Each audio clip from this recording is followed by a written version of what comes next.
Президент Садыр Жапаров мурунку республикалык диагностикалык борбордун эмгек жамааты менен жолукту. Кыргыз Республикасынын президенти Садыр Жапаров бүгүн 8 февралда саламаттыкты сактоо министрлиги тарабынан көп тарамактуу клиникалык балдар ооруканасы болуп өзгөртүлгөн мурунку республикалык диагностикалык борборго барды.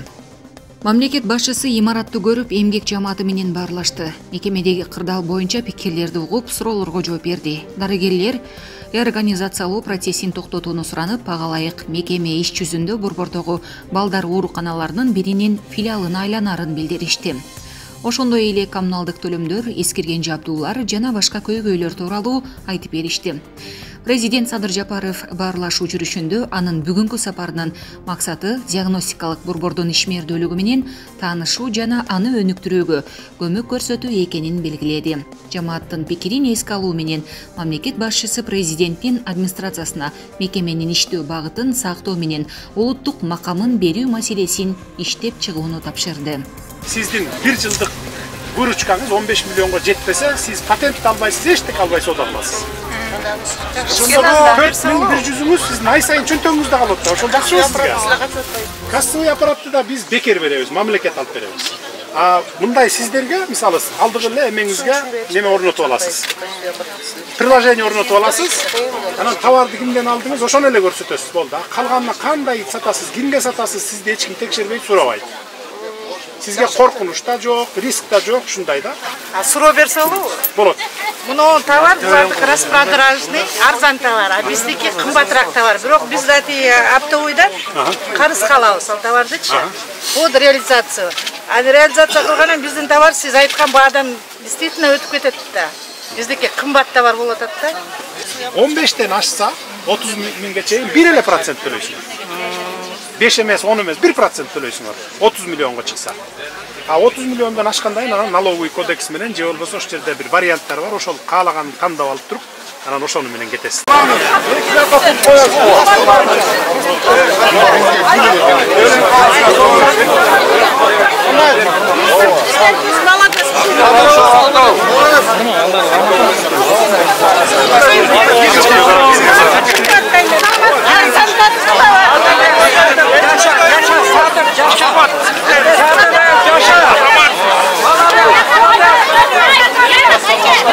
Çok günlüğüne kança tavır satasız, kançaga tavır satasız? 10 bin, 15 bin, 20 bin? Keyde 2 bin bolup kaladi, keyde 15 bin bolup kaladi. Bırak biz hem iştegen işgerlerimiz var. Sredden bir 7 bin, 8 bin eken de ya, günlüğüne. 7 bin, 8 bin keyde bolup kaladi. Keyde 2 günde kaç yıl yok bolup kaladi. Biz, hazır, только жана крупный оптом саткандар товарын регистрация кылып, ошолордон налогду түшүрөбүз. Учет алалы. Теневой экономиканы көтөрүп алдыга үстүнө чыгаралы деп атабыз да, таза суу. Анан ошон үчүн сизден сурап атам да, мисалы. Анан бир жерде мисалы 2100дөн ай сайын төлөп атасыз патентти. 8 миллионго жетпейт экен оборотуңуз. Выручкаңыз. Жетпегенден кийин бекер сатыңыз да, эмнеге патентке төлөйсүз? Сизге рахмат. Эч ким мондай сууга басып келбейт. Биз 10 саат туруп иштейбиз Садыр Нуркожоевич. Туурабы? Анан кийин эми мындай айтканда сизге рахмат. Бизди ушу патентте калтырсаңыз, эдинный налог менен калалы, элдин көйгөйү эле ошол 70-80 миң киши биз сиз менен себептегенде жардам берип атабыз. Бир адам эч нерсе кыла албайт. Анан кийин биз дагы ошо сизге берген жардамыбыз ушул болсун. Элдин баардыгы эле ыраазы. Кечеги ошо эдинный налогко калгандан бери Дордойдун элдин баардыгы ошол киши сизди колдоп атат. Биз сизге канча патентке канча төлөйсүз айына? Патентке 1450 1450. Анан соодаңыз канчага болот бир айда мисалы?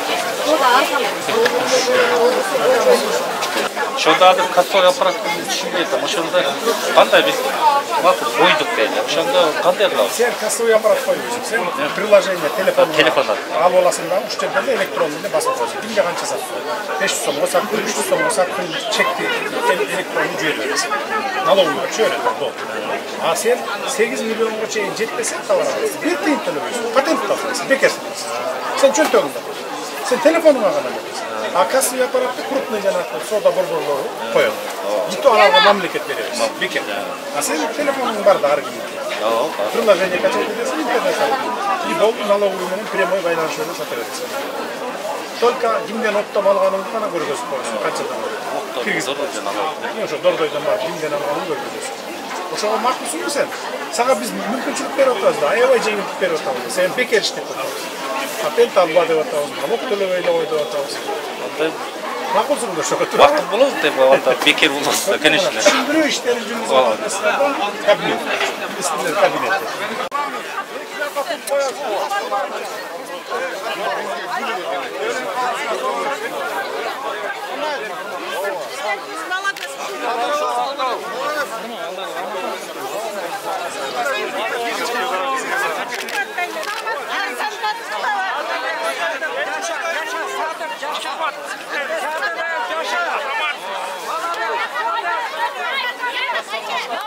Ай сайын канчага соода кыласыз? Товар оборотуңуз канча? Товаротум ар кандай меники сезонный товар меники бетине одежда. Чынчылдык менен айтам. Чынчылдык менен айтканда мен августтан декабрга чейин жакшы соода кылам. Анан калган учурда күнүмдүк эле жашоомо иштеймин, чындап келгенде. Ушундай.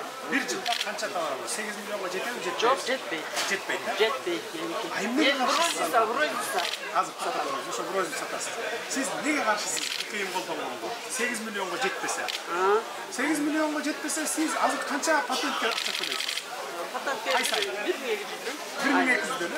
Сиз төлөбөй сатасыздар. Сизге биз мүмкүнчүлүк берип атпайбыз. 8 миллионго товарыңыз жетпесе деп атабыз. Азыр 8 миллионду биз дагы 15 миллионго көтөрөйүн деп атабыз. Ошого чейин товар оборотуңуз жетпесе сиз бир тыйын төлөбөйсүз. Патент албайсыз, бекер сатасыз. Ай эмнеге каршысыз? Мен ошону түшүнгөн жок элем чын. Мына көрдүңүзбү? Түшүндүрө албайсыздар. Ким кожойкон жерде? Биз могул хозяйка бул бирге иштейбиз. Канча патент төлөйсүз патентке? 2100, бир айда. Товар оборотуңуз канчага барат бир айда? Ачык сүйлөшөлү да, жашын. Точносын санабай эле. Канча экен санабай. 8 миллионго чыгабы? Жок, чыкпайт. Чыкпайт, э? Соода өтө жай. Азыр 5-6дан сумка сатып атабыз, эртең менен кечке. 5-6дан сумка сатасыңар. Андан калган пайдабыз массаж аташпаса жок. Значит, 8 миллионго чыкпаса, арендабызды азыр мына эми ушул моментте аренданын араң эле актабаган күндөрү да болот. 8 миллионго чыкпаса, товар оборотуңуз жылда саткан, мисалы, выручкаңыз 8 миллионго чыкпаса, сизге эчтеке албай сатканга пайдалуубу? Патентке төлөбөй 1100, 2100 ай сайын патент албай сатканга макулсузбу? Макул эле, пайдалуу эле. Бирок кассовый аппаратта биз актай албайбыз. Жок, кассовый аппарат эмес. Смартфонуңузга эле приложение кыласыз. Барбы смартфонуңуз? Приложение киргизесиз. Ушуган кимден товар сатып алып атасыз, оптом мисалы көрсөтөсүз. Анан кайра ушу жерден эле электронный эле чек басып коюп турасыз. Бул налоговыйга кетип турат да. Силерге мунун эч оорчулугу жок. Коркунучу да жок. 8 миллионго жеткен болсо уже автоматически түрдө кача актабыз. Мен азыр сурап көрөмүн. Көбүнүкү эгер 8 миллиондон ашып кете турган болсо, биз порогду 15 миллионго чейин көтөрүп берели деп атабыз. Анан 15 миллиондон аша турган болсо, 30 миллионго чейин 1% төлөйсүз. Жакшы болот. 1%, 5 эмес, 10 эмес. 30 миллиондон ашса, налоговый кодекс менен төлөйсүздөр да.